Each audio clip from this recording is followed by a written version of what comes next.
Who's tougher, Jesus or Superman?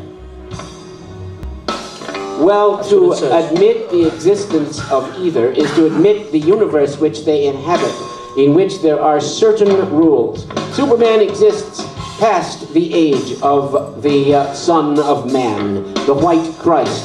To Superman, Jesus is a historical figure. But in the world of Jesus, the world of the Christian story, Christ is the second person in the Holy Trinity, and thus the creative principle, not the Holy Spirit or Paraclete, which simply descends from the divine to worthy recipients of earthly origin, or the Father, him or itself, the Spirit that brooded on the waters, but is not creative. If the Christian story is true and Jesus is in charge, Jesus could blast Superman out of existence like flicking away a match head, fizzling into the creek. But in Superman's world, Jesus is simply an interesting superstition of his host, but not native planet, the Earth. So who would win? In Jesus' world, Jesus wins everything. Jesus has got everything. Jesus will always have everything, and that's what happens when you go to Jesus' world. Superman, he generally wins. But occasionally he can be stalemated. Super Bowl. Yes, there are such things as green kryptonite, a baleful influence. Red kryptonite, which causes him to mutate into hideous forms. And worst of all, gold kryptonite that sucks away every vestige of power and leaves him a pathetic, weak, flabby hulk in a run-down jerkwater planet, which was known to Kryptonians as the Mudball. Yes, you know, one thing I think Jesus has over Superman, though, is that if you kill Jesus, he can always come back. Yes, Superman also had his death and resurrection recently, but that was for corporate reasons.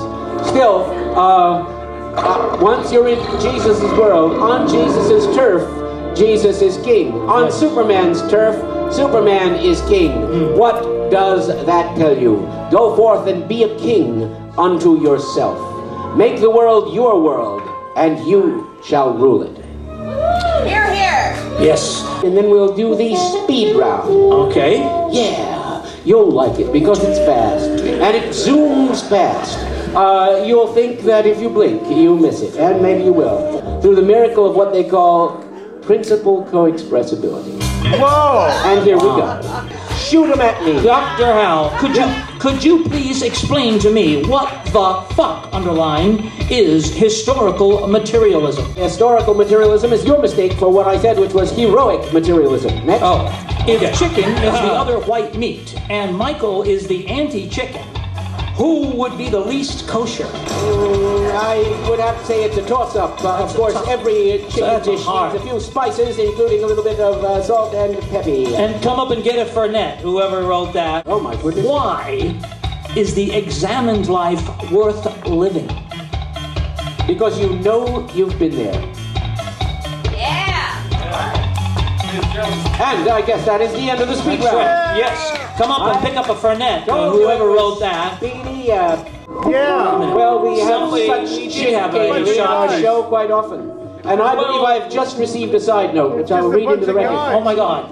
An unexamined life may not be worth living, but I say that an unlived life is not worth living. True enough. Interesting. If you die before you start, You've got to have something Wow, to look at examine. Bingo. And It's done. ours is no sale.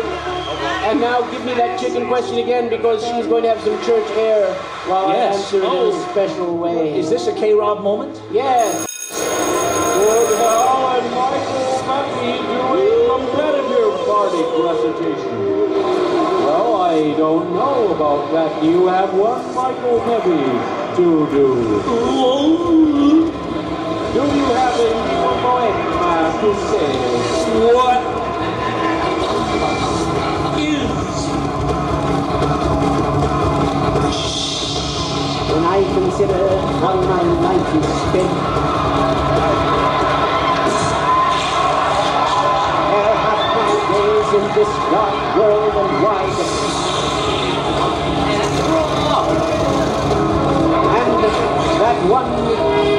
which is deaf to hide.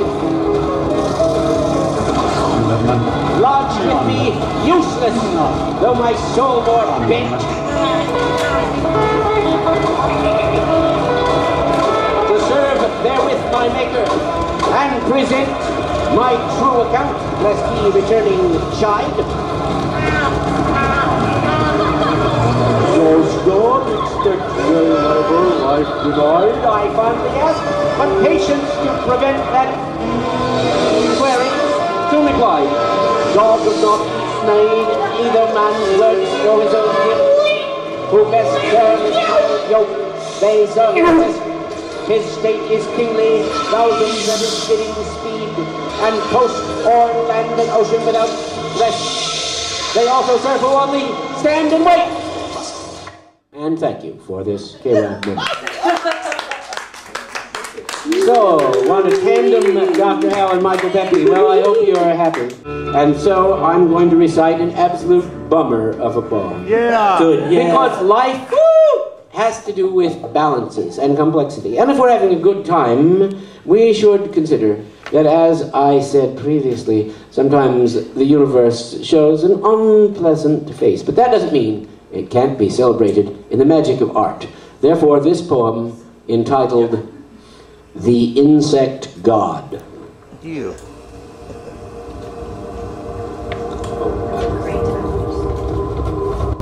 Oh, what has become of Millicent Frastley?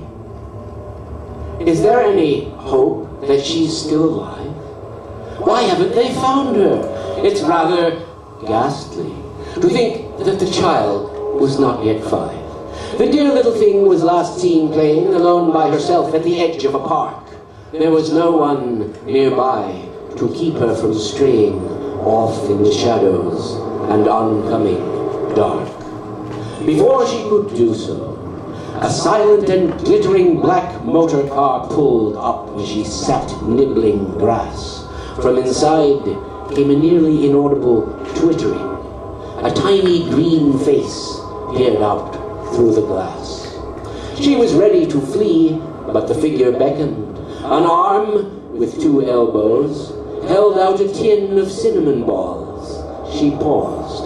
A second reached out as she took one and lifted her in.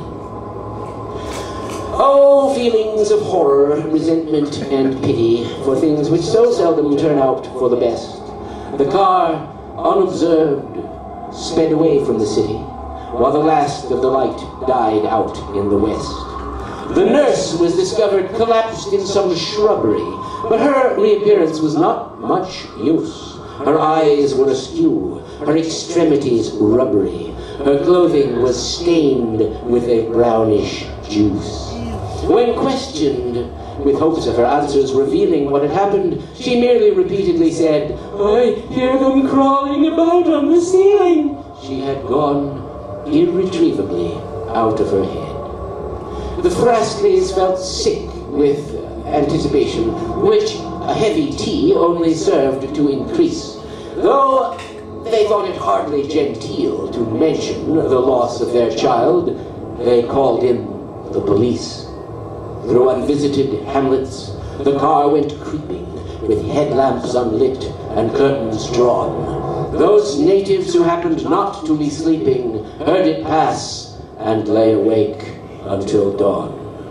The police, with their flashlights and notebooks, descended on the haunts of the underworld, looking for clues. In spite of their praiseworthy efforts, they ended with nothing at all in the way of news.